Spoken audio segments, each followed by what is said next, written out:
To access derivatives trading on OKX Australia, you'll first need to complete our suitability and knowledge assessment. Here's what the process involves. First, navigate to the Explore tab. The first step is a brief suitability assessment, a few questions that help us understand your financial background and trading experience, so we can assess whether you meet the eligibility criteria.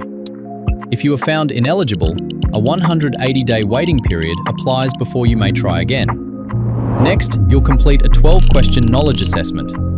A score of 10 or above out of 12 is required to proceed. Topics covered include leverage, margin, and liquidation.